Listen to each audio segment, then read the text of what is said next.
I was in San Diego this week speaking to two groups of CEOs about why good ethics is good business. It was gratifying how enthusiastic they were about this message of integrity, honesty, and doing the right thing for your customers and your clients.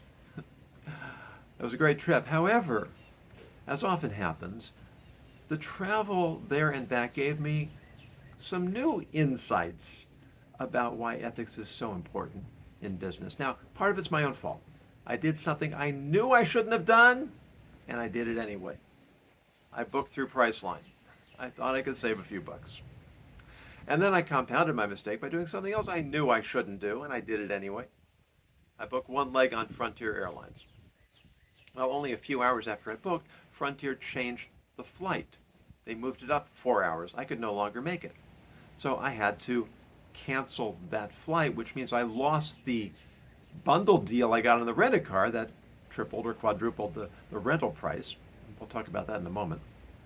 I rebooked, fine. They rebooked me on United Airlines. Wonderful. Except the day before my flight, I went online to confirm, and my flight wasn't there. It seems that the third party that Priceline deals with had summarily canceled my flight.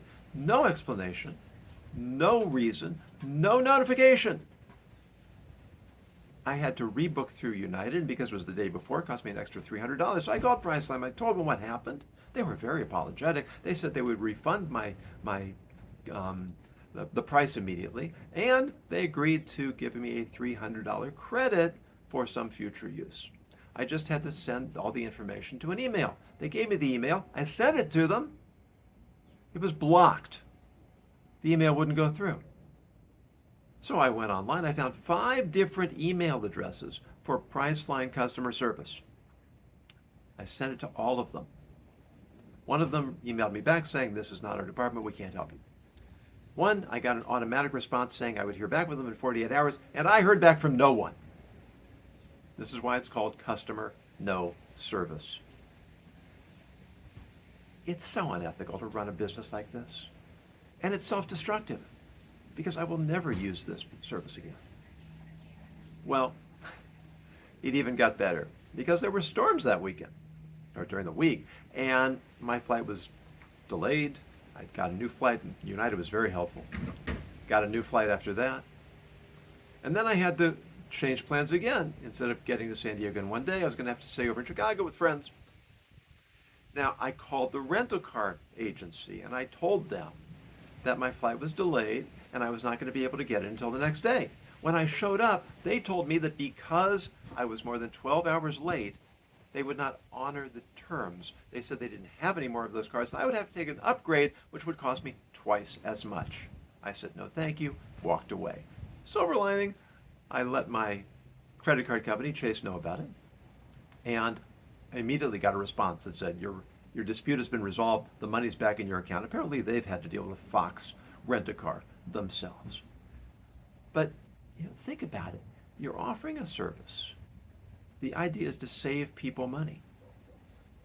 But you're so incompetent, and you're so unreceptive, and you're so disinterested in doing the job right, you end up costing people more money, cause problems for them, cause problems for yourself. What's the point? Provide honest service. If you're going to do it at a discount level, fine, but provide honest service. Give people what they're paying for. Don't make people regret that they've had anything to do with you, because then they will never use your service again, and they will go on social media and tell everybody that I will never use Priceline. I will never use Fox Rent-A-Car.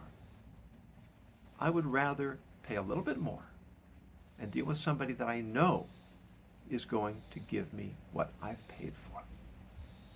And in our personal lives as well as our professional lives, if we live lives of integrity, if we follow the principles of ethics, we will develop solid relationships that will pay off over time, and we won't have to resort to predatory or unethical practices to try to make a business.